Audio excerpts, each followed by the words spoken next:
So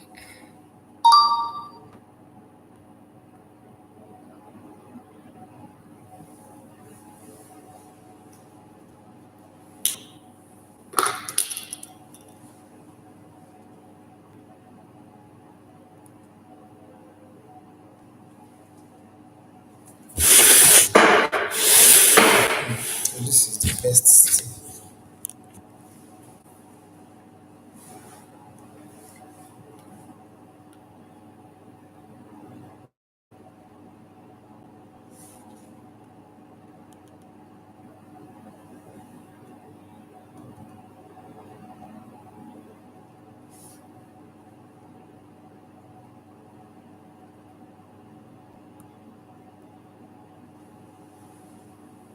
When you see comments at tone of here's one.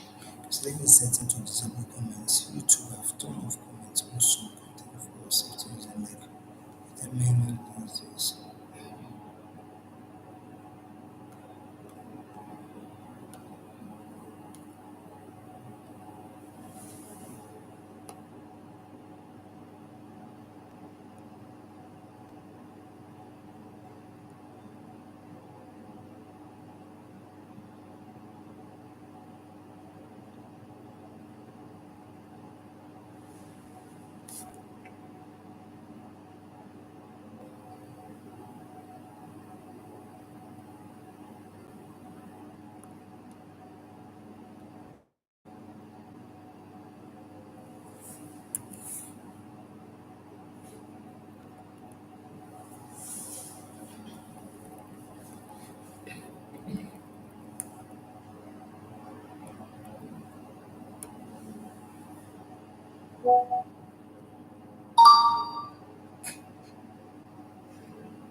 Hold potentially inappropriate comments.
Good day, everyone. You're welcome to the live stream.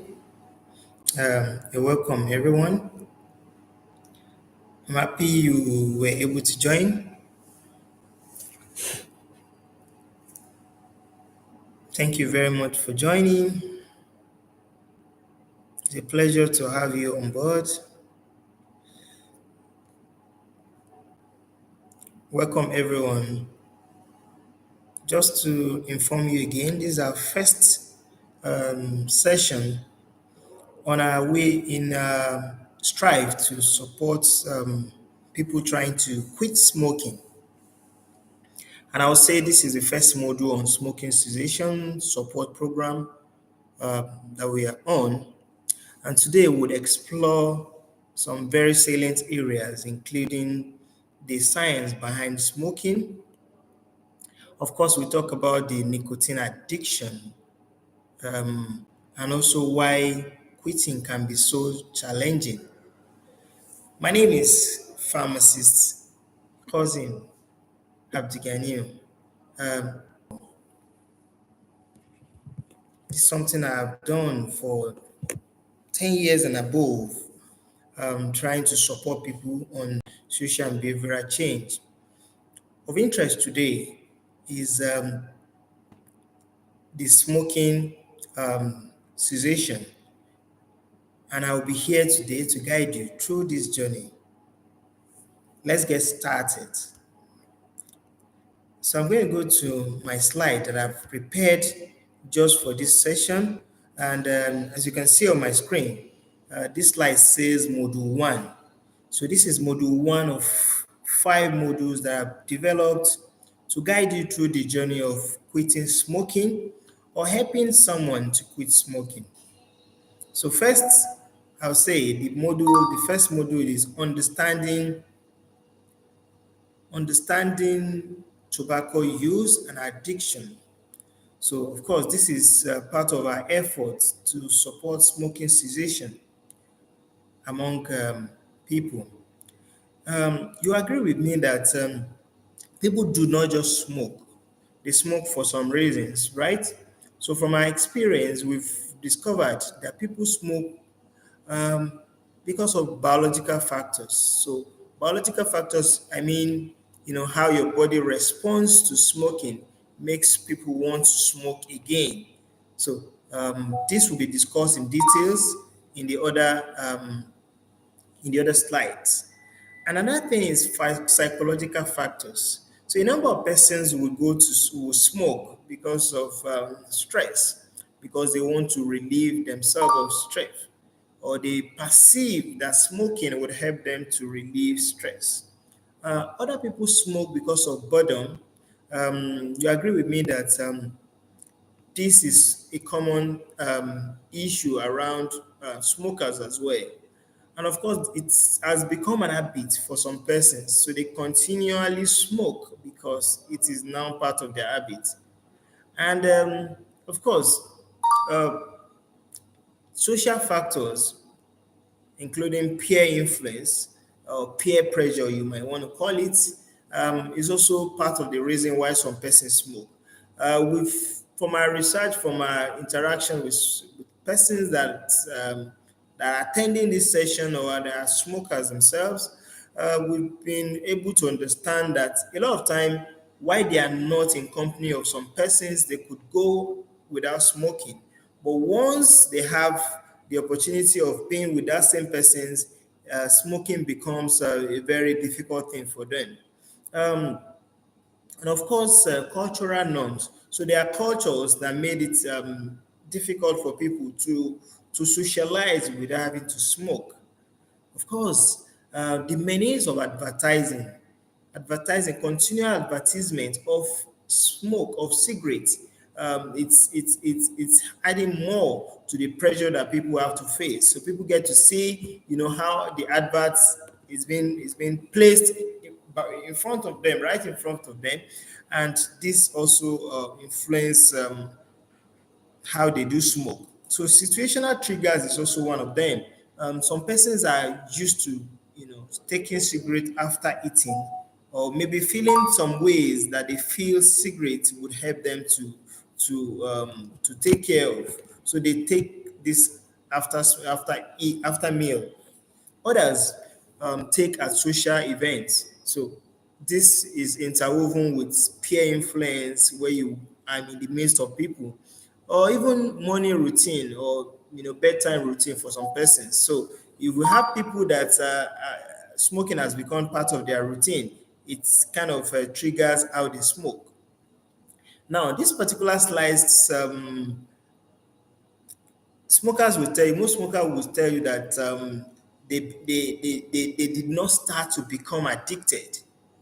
They take a moment to reflect. Let's take a moment to reflect on, how you or someone start smoking.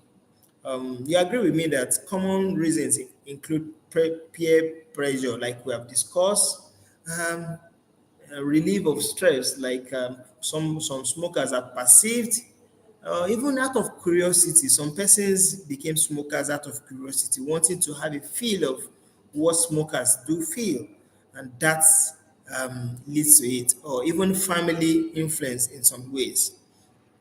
So most of the time, it often starts as a social or emotional habit before turning into addiction.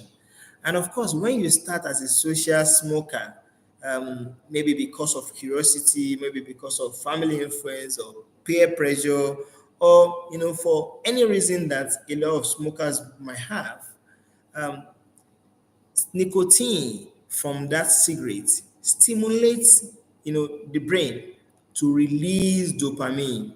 And dopamine is a pleasure hormone that is called. So it makes you feel happy, it makes you feel different, you make you feel fulfilled. So there's this sense of fulfillment that comes with you smoking, that you might want to that might make somebody want to come back again.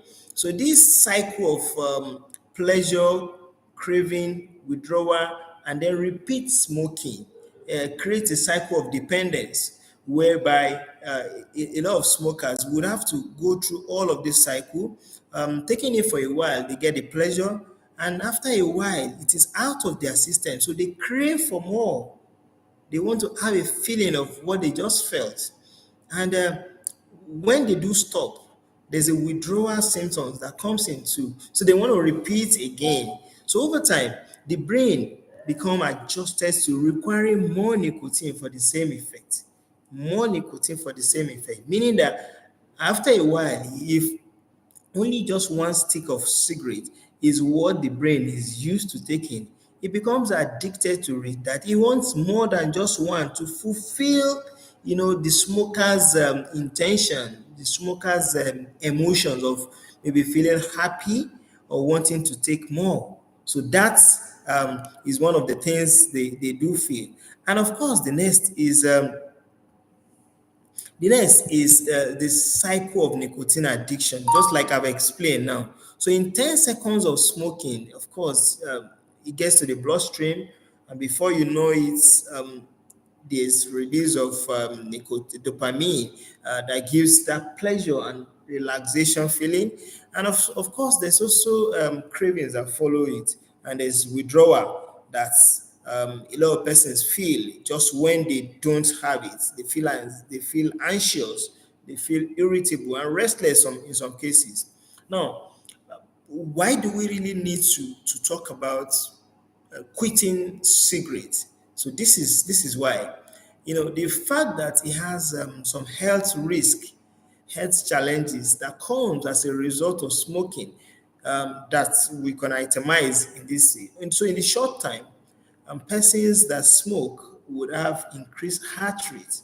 Now, this nicotine in the cigarette itself has a way of stimulating the heart, to beat faster than normal, and then that increases the heart rate.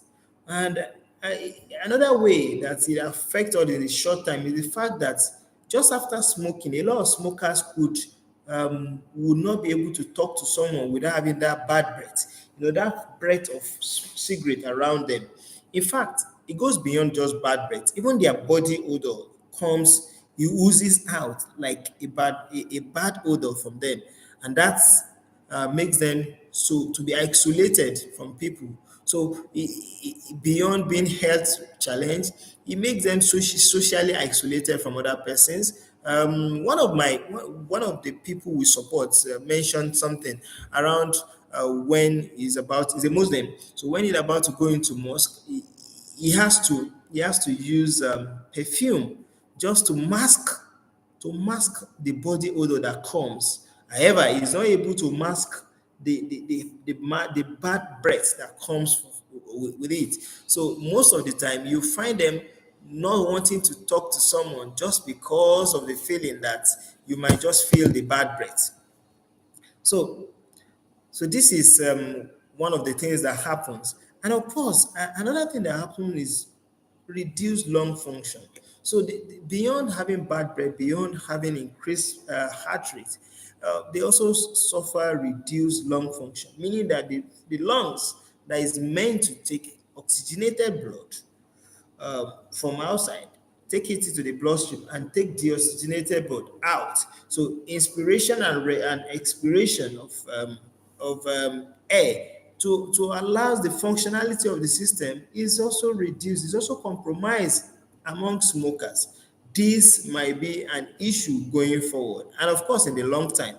Some persons might have COPD, could have heart disease, and could have even lung cancer as a result of smoking.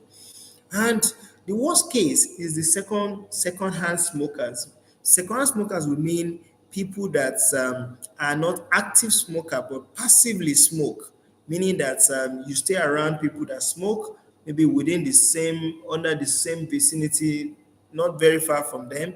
When they smoke, you are also at risk. So that makes them also prone to all of the consequences that the smokers also face, including arteries and then cancer.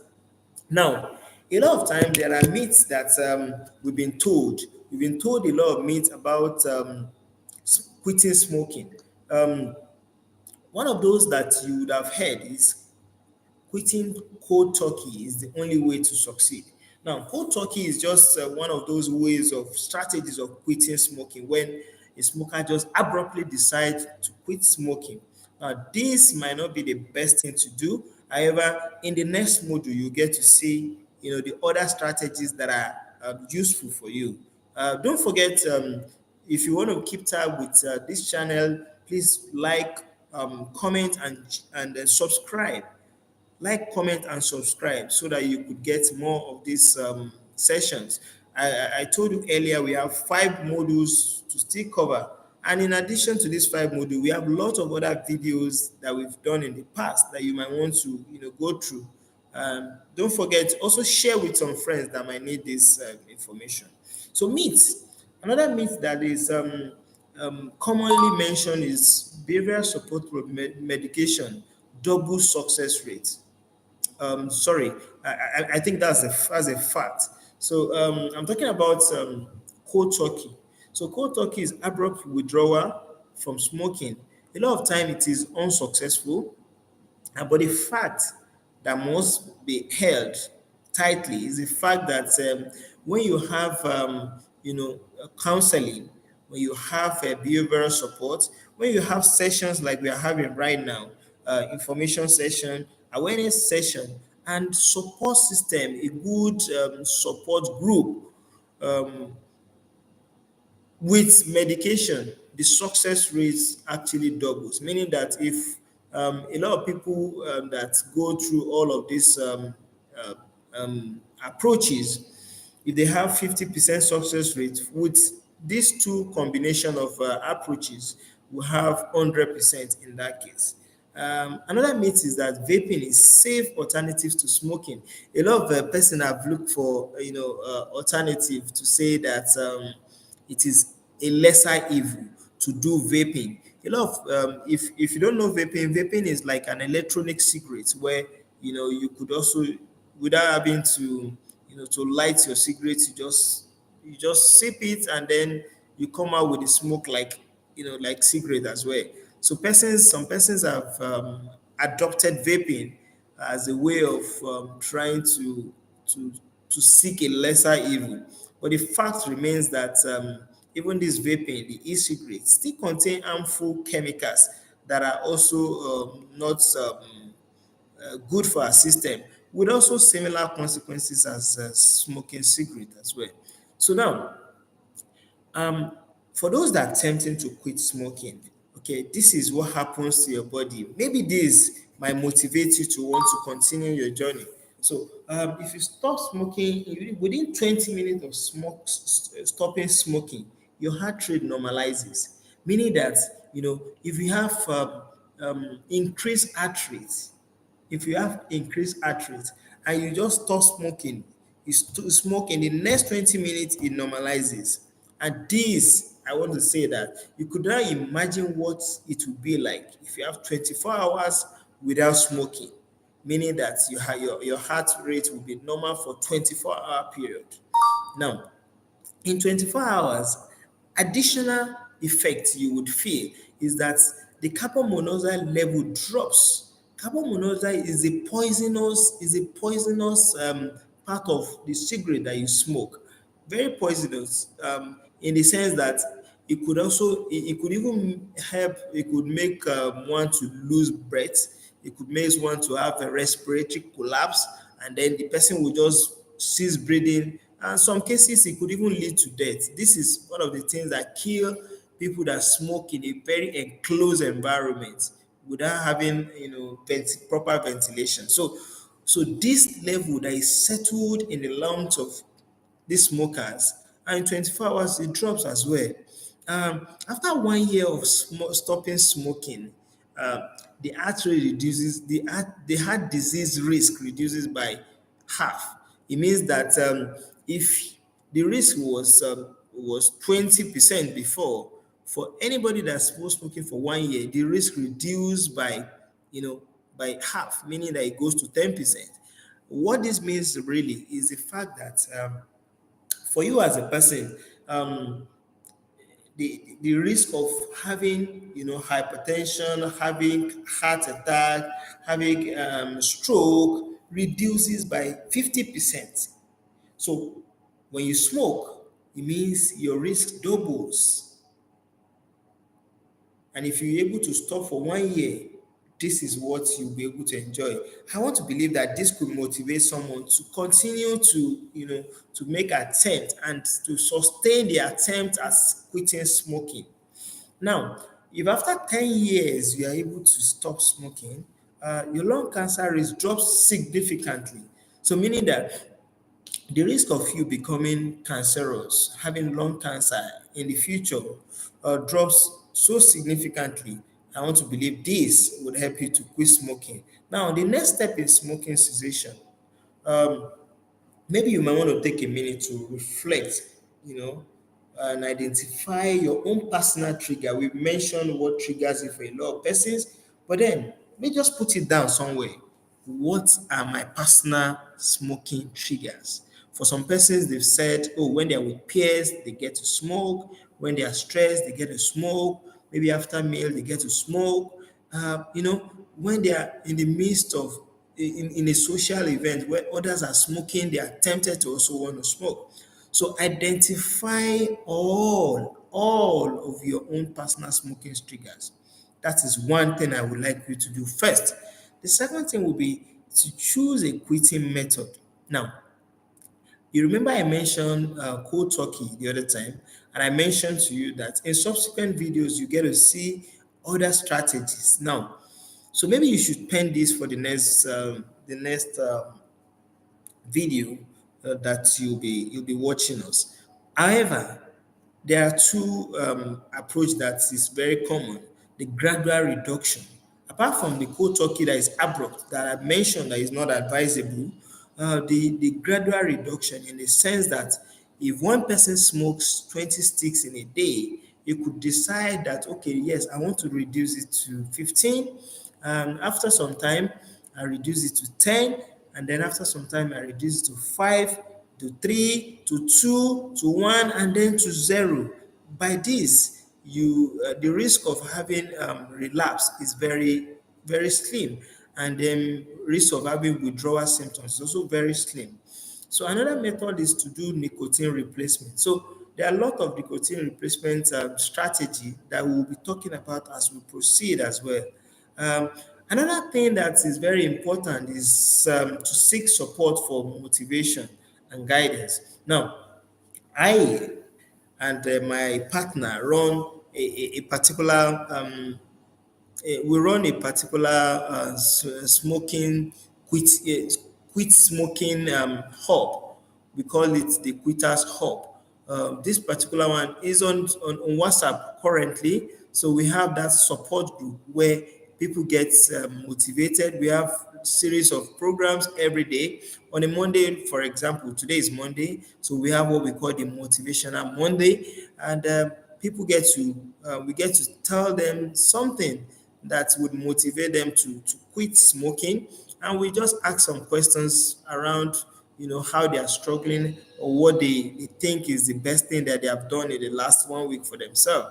So this we do on that particular support group. If you're interested in joining the support group, I'll drop a link to the WhatsApp group in the comment section. But please don't forget to like, comment, and share, and also subscribe to this channel for more of these tips.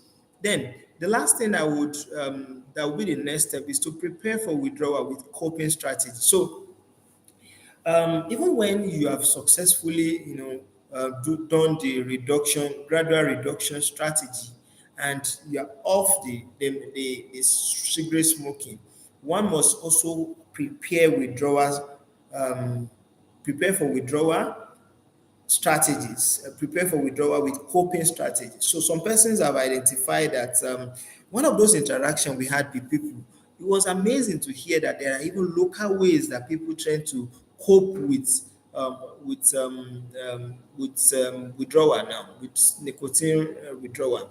Now, one of those coping strategies that we've identified, some persons mentioned how they get to chew to use um, cassia tree.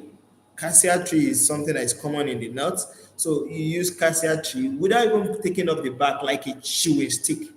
And it has helped them to reduce the number of time they crave for smoking. Or even when they crave and they then get to chew this, it has helped them to reduce the relapse rate for them. And some other persons have talked about taking water. Some other persons have used distraction method. So I would also want you to put in the comment section what strategy has worked for you, if you want to share with us. And by this, I would say we've been able to cover the session. And of course, because we've covered the session, I would like you to share with us. I would like you to share with us what worked for you and how you are coping um, with this. Basically, I would say that this session is our first session, and I look forward to seeing you again in subsequent session. But don't forget, we can interact in the chat box. Send your comments in, and I will be here to give response to all your comments. Without having to waste your time, I'll see you again in my next video. But please don't forget to like, comment, subscribe, and share this to those that might be in need of this. Do have a great day.